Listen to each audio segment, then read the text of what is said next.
friends, வணக்கம். Welcome to happy home makers kitchen. எல்லாரும் நல்லா இருக்கீங்களா? ஒரு கப் அளவுக்கு கடலை மாவு எடுத்துக்கோங்க. அரை கப் அளவுக்கு அரிசி மாவு எடுத்துக்கோங்க. இதுக்கு தேவையான அளவு உப்பு சேர்த்துக்கோங்க.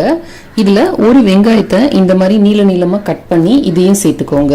2 பச்சை மிளகாய் பொடியா கட் பண்ணி வச்சிருக்கேன், இதை சேர்த்துக்கலாம். ஒரு ஆர்க்கு கருவேப்பிலை, இதையும் பொடியா கட் பண்ணி வச்சிருக்கேன், சேர்த்துக்கலாம். பொடியா நறுக்கின புதினாவும் கொத்தமல்லியும் ரெண்டும் சேர்த்து ஒரு அரை கைப்பிடி அளவுக்கு எடுத்துக்கோங்க. இதுல ஒரு 2 சிட்டிகை அளவுக்கு பெருங்காயத்தூள் சேர்த்துக்கோங்க. 1/4 டீஸ்பூன் அளவுக்கு ஓமம் சேர்த்துக்கோங்க. 1 டேபிள் ஸ்பூன் அளவுக்கு தயிர் சேருங்க. இது நல்ல சாஃப்ட்னஸ் கொடுக்கும் நம்மளோட போண்டாக்கு. இதுல நம்ம தயிர் சேர்த்திருக்கோம்ல, அதுக்கு பதில் ஒரு சிட்டிகை அளவுக்கு சோடா உப்பு வேணாலும் நீங்க சேர்த்துக்கலாம். அப்படி உங்களுக்கு பேக்கிங் சோடா சேர்க்க விருப்பம் இல்லை அப்படின்னா 1 டேபிள் ஸ்பூன் அளவுக்கு நல்ல சூடான எண்ணெய் இதுல விட்டுக்கோங்க. இப்போ கொஞ்சம் கொஞ்சமா தண்ணி சேர்த்து இதை நல்லா திக்கா கரைச்சிக்கலாம். இந்த மாதிரி மிக்ஸ் பண்ணிக்கோங்க. உங்களுக்கு விருப்பம்னா இதுல நீங்க இஞ்சி பூண்டு பேஸ்ட் கூட போட்டுக்கலாம். ஒரு கிண்ணத்துல இந்த மாதிரி பக்கத்துல தண்ணி வச்சுக்கோங்க. இதுல நல்லா கையை நனைச்சிட்டு கொஞ்சம் கொஞ்சமா உங்களுக்கு எந்த அளவுல வேணுமோ அந்த அளவுல மாவை எடுத்து இந்த மாதிரி உருட்டி நம்ம எண்ணெயில போட்டு பொரிச்சு எடுத்துக்கலாம். இப்போ எண்ணெயை நல்லா காய வச்சிருக்கோம். இதுல இந்த உருண்டைகளை போட்டு பொரிச்சு எடுத்துக்கலாம்.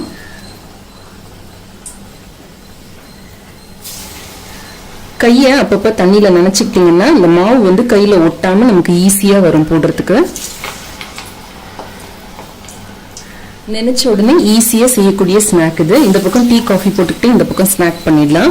இதை எடுத்து நம்ம மோர் குழம்புல எல்லாம் கூட போடலாம். காய் இல்லாத நேரத்துல மோர் குழம்புக்கு இது நல்லா இருக்கும்.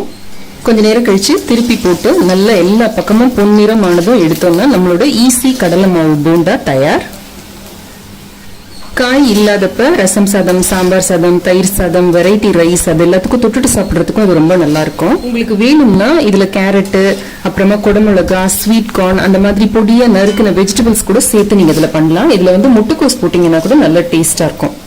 நம்ம எடுத்த அளவுக்கு இந்த சைஸ்ல 20 இருந்து 24 போண்டா வரைக்கும் போடலாம்.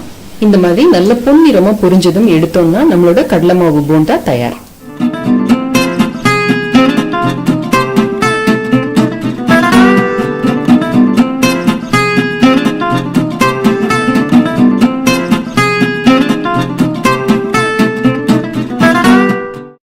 மோர் குழம்புல காய்க்கு பதில் இதை போட்டோம்னாலும் நல்ல டேஸ்டா இருக்கும். இந்த வீடியோ உங்களுக்கு ரொம்ப பிடிச்சிருக்கும்னு நினைக்கிறேன். பிடிச்சதுன்னா லைக் பண்ணுங்க. நம்ம சேனலுக்கு சப்ஸ்கிரைப் பண்ணி ஹாப்பி ஹோம் மேக்கர் குடும்பத்தில் ஒரு அங்கத்தினரை சேர்ந்துருங்க. இணைந்திருங்கள் ஹாப்பி ஹோம் மேக்கருடன். என்னாலும் நன்றி, வணக்கம். ஆரோக்கியமான சமையல், ஆனந்தமான வாழ்க்கை.